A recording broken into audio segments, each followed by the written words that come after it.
Selamat datang di Deep Dive kita kali ini. Anda pasti udah sering dengar ya soal Undang-Undang Cipta Kerja di Indonesia. Iya, sebuah reformasi besar yang kontroversial banget dan perjalanannya kayak roller coaster hukum gitu ya. Betul.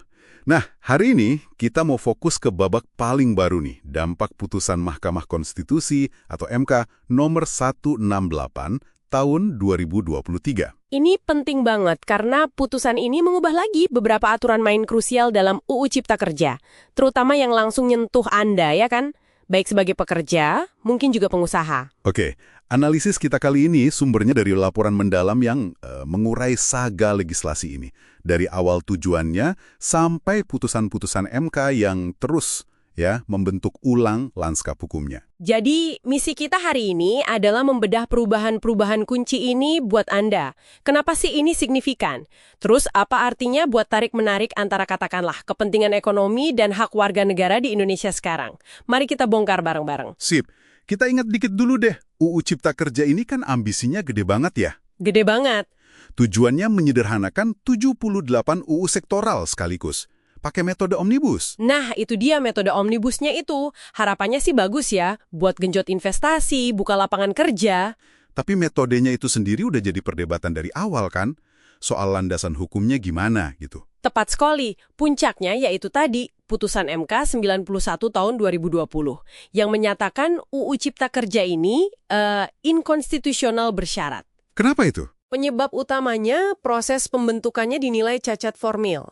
Terutama karena, ini penting, minimnya partisipasi publik yang bermakna atau meaningful participation.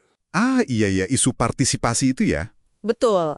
MK waktu itu kasih waktu 2 tahun untuk perbaikan. Nah, tapi alih-alih ada perbaikan yang melibatkan publik secara luas, pemerintah malah nerbitin Perpu ya. Perpu 2 tahun 2022. Iya, yang kemudian disahkan jadi UU 6 tahun 2023. Alasannya waktu itu apa? Kegentingan memaksa ya, kondisi ekonomi global. Betul, alasan kedaruratan ekonomi global. Tapi langkah ini ya banyak menuai kritik. Kenapa dikritik? Ya, beberapa pakar hukum menyebutnya constitutional disobedience. Semacam pembangkangan konstitusional gitulah. Pembangkangan, maksudnya? Karena dianggap jalan pintas buat menghindari perintah perbaikan partisipatif dari MK tadi. Agak ironis ya jadinya. Ironis gimana? Masalah kurangnya partisipasi publik, coba diatasi pakai instrumen Perpu yang dasarnya kan memang nggak partisipatif, dibuat cepat oleh pemerintah. Terus DPR langsung setuju gitu aja? Ya, DPR kemudian mengesahkannya relatif cepat meskipun ada juga penolakan di parlemen waktu itu. Oke. Nah, disinilah putusan MK terbaru yang nomor 168 tahun 2023 tadi masuk. Ini perannya jadi penting banget ya? Penting banget. Putusan ini mengabulkan sebagian gugatan dari Serikat Buruh dan merevisi 21 norma atau pasal yang dianggap bermasalah. Mayoritas ada di klaster ketenagakerjaan. Wah, 21 pasal. Jadi arahnya berbalik lagi dong ini? Bisa dibilang begitu. Ini pergeseran yang cukup signifikan. Coba kita lihat beberapa perubahan paling penting buat Anda ya. Boleh. Apa aja tuh? Pertama, soal pengupahan. Filosofi penghidupan yang layak ini mirip konsep KHL dulu ya, kebutuhan hidup layak itu kembali jadi dasar utama penetapan upah minimum. Oh, jadi balik ke konsep lama lagi? Semacam ruhnya kembali ke sana dan yang juga krusial, upah minimum sektoral atau UMS yang berdasarkan provinsi atau kabupaten kota, itu sekarang wajib ditetapkan lagi oleh gubernur. Wajib ya, bukan pilihan lagi? Wajib. Ini potensinya bisa naikin standar upah di sektor-sektor tertentu. Oke, itu soal upah. Terus apa lagi? Kedua, alih daya. Atau yang sering kita sebut outsourcing. Nah, ini isu panas juga kan? Betul. Aturannya sekarang nggak sebebas sebelumnya.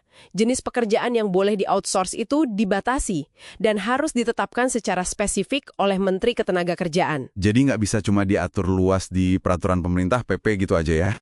Prosedurnya diperketat lagi. Gimana tuh ketatnya? Kalau perundingan bipartit antara pengusaha dan pekerja gagal, PHK itu baru sah setelah ada putusan dari Lembaga Penyelesaian Sengketa Hubungan Industrial, misalnya Pengadilan Hubungan Industrial, yang udah berkekuatan hukum tetap. Oh, jadi nggak bisa lagi pengusaha main PHK sepihak cuma kasih pemberitahuan gitu, kayak yang sempat diatur sebelumnya itu? Tepat. Nggak bisa lagi, harus ada proses hukum dulu sampai final. Wah, ini penting banget buat Anda semua yang bekerja ya. Artinya ada kepastian hukum yang lebih kuat. Ini langsung nyentuh soal kepastian kerja, potensi upah, dan perlindungan Anda di tempat kerja. Betul, tapi, nah ini penting juga dicatat. Fokus putusan MK 168 ini kan memang mayoritasnya di klaster ketenaga kerjaan ya. Maksudnya, klaster lain gimana? Klaster lain yang jadi mesin utama di regulasi di UU Cipta Kerja itu relatif nggak tersentuh putusan ini. Contohnya apa tuh? Misalnya, sistem perizinan berusaha berbasis resiko, RBA itu, yang diurus lewat OSS, Online Single Submission. Itu tepat berlaku. Ah ya, sistem perizinan online yang baru itu ya? Masih jalan terus. Begitu juga konsep persetujuan lingkungan yang sekarang nyatu sama izin usaha, itu menggantikan izin lingkungan yang dulu berdiri sendiri. Itu kan sempat dikritik juga ya, katanya bisa melemahkan perlindungan lingkungan. Iya, kritik itu ada. Tapi ya itu, aturannya tetap berlaku pasca putusan MK ini.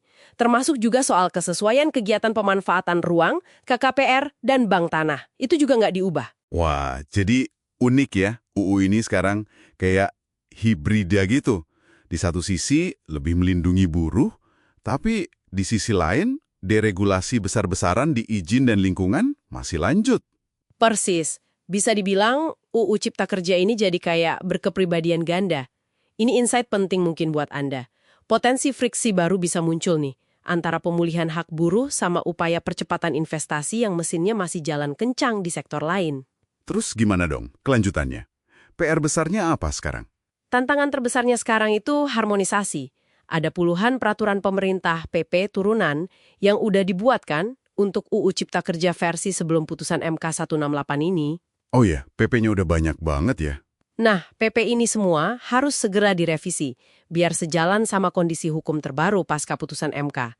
Jadi, pertarungan detailnya sekarang pindah dari ruang sidang MK ke meja Kementerian Teknis yang bikin aturan pelaksana. Oke, jadi kesimpulannya, kisah UU Cipta Kerja ini benar-benar kayak cerita bersambung yang belum ada tamatnya ya. Iya, betul. Terus direvisi, digugat, direspons dengan langkah kontroversial, dikoreksi lagi sama pengadilan. Putusan MK terbaru ini memang mengembalikan sejumlah perlindungan penting buat pekerja, tapi ya itu tadi, menyisakan PR besar di level implementasi dan harmonisasi aturan. Nah, sebagai penutup nih, mungkin ada satu hal yang bisa Anda renungkan. Ketika medan pertempuran hukumnya geser nih. Geser gimana? Dari ruang sidang MK yang relatif ya lebih terbuka dan transparan ke proses penyusunan aturan teknis di kementerian-kementerian. Yang seringkali kita tahu kan akses publiknya kurang terbuka.